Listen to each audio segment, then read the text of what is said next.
Hey there, so last week I showed you my Make 9. That is the 9 projects that I want to make and work on for this year. And you'll never guess, but I already have some changes to the list.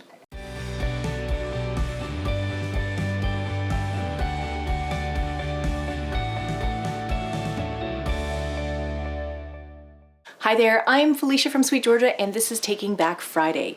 We are here every Friday talking about knitting and spinning, weaving and dyeing. All these things are known as the fiber arts. But more importantly, Taking Back Friday is about taking time to prioritize and honor your love of craft and making things. So like I said at the top, I showed my Make 9 grid last Friday on this channel. And literally within 90 minutes of the video launching on YouTube here, the team at SweetGeorgia was on Slack and we were chatting about stuff and chatting about, Friday things, chatting about the new brioche shawl pattern that Andrea Mowry just released, and it's called Satellite. Now, at the same time, I happened to mention that I'd been reading through the SweetGeorgia survey results, the survey that I asked you guys to help us with last week. And I've been reading through all of the results. I'm going to share more of those results with you guys later. But the number one thing that our audience wanted to learn this year was brioche. And so, by the way, number 2 was weaving, number 3 was stranded colorwork or fair isle, number 4 was spinning, and number 5 was crochet. Just so you guys know. So then within minutes of that whole conversation, the girls at the SweetGeorgia team decided that they wanted to do a brioche knit along. So I'm just gonna pause right here and say how grateful I am for this team. Honestly, I think it's really, really cool to have a business where we're all doing what we love to do, and that's all great. But it's this whole other thing when the team will make plans to do things together, both inside and outside of work. I am just always so thrilled when I hear about, the things that they're wanting to do and when they want to do a knit along together. So that's very, very exciting for me. Okay, so back to brioche now. Here's what I was thinking.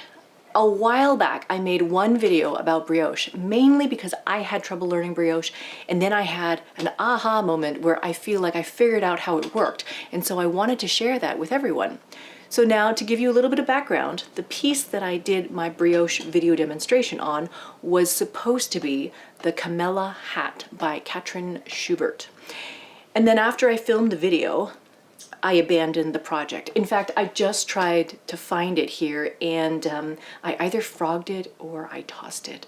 I can't find it. So now the team is going to do a Brioche Along, and they've all picked their projects. So Charlotte is going to knit that Satellite shawl by Andrea Mowry. Bridget is knitting the Baubles shawl by Andrea Mowry. Teresa is going to knit the Under the Sky shawl by Luisa Puccini. Tabitha is knitting the Willow Moon cowl by Seisha Green.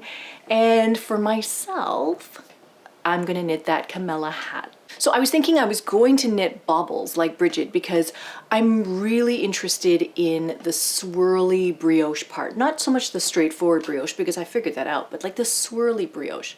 But then I was thinking about my Make 9 grid and what I've already committed to for 2020. And so I think knitting 2 skeins of fingering weight yarn in another stitch pattern before even getting to the swirly brioche part doesn't seem like getting to the point quick enough.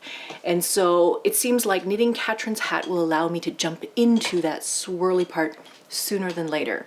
And so I decided that what I would like to personally get out of this brioche project is learning how to do sort of more advanced brioche, not just the straightforward stuff, but like the swirly part. And of course, I'm going to make tutorial videos along the way to show you how I'm doing it. So now you can check out what Charlotte said here. This knit along is open to everybody. If you want to learn brioche this year, you can feel free to choose a brioche project and you can join us. There are no rules about yarns, patterns, no deadlines, which is the way I like it, and no obligations. It's just an encouragement, to learn something and have fun. If you like, we're going to post some weekly progress pictures along with the hashtag SweetGeorgia Brioche Along. If you don't know how to get started with brioche, please feel free to check out the video that we have here on YouTube about brioche, and you might find that helpful.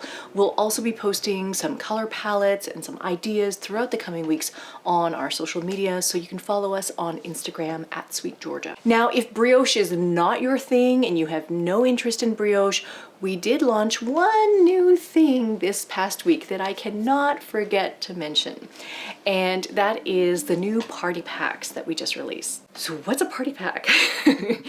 Yes, okay, so basically what it is, it's one of our Party of 5 mini skein sets, but rather than a set of 5 mini skeins, the party pack is a set of 5 full skeins of Tough Love sock in a gradient. So this is the exact thing that you need if you're wanting to knit a gradient or fade sweater or shawl. You know, something like the Comfort Fade Cardi or maybe the What the Fade shawl, those kinds of things. And so we're building a whole big list of projects that could be knit with these sets. And so we'll send that out most likely on our blog and probably email newsletter, so you can watch for that as well. Otherwise, the party packs are now available for a very limited time on our website, and you guys can check it out there. Before we go, can we please talk about my sweater? So this is my newest soon-to-be finished object. Both of the pieces of the sailing shawl have been completed now. This is the sailing shawl that was designed by Becky Paul, and I happened to knit this up in the Mohair Silk DK in the Arbutus colorway. Now I had, like I said, the opportunity to try on the sample at Knit City, and so I tried on the sweater and I fell in love with it. So I'm really, really excited to have this come together. What I'm going to do next week on the video is I'm going to show you how I wet block this before sewing it all together. So thank you guys for spending a few minutes of your day here with me today. It's a big, big thing for me. Like, I know how precious time is. And so I'm very grateful that you spend your time with me as I talk about knitting and spinning and weaving and dyeing. These are the things that I love, and I'm glad that you're here to enjoy them too. If you like this episode, please do hit the like button, and if you'd like to see more content like this, please do hit subscribe and the notification bell. We come here every Friday to talk about the fiber arts and the importance of making time to make things. That's it for today. It's a really super quick one. Thank you for being here, and I will see you in the next one.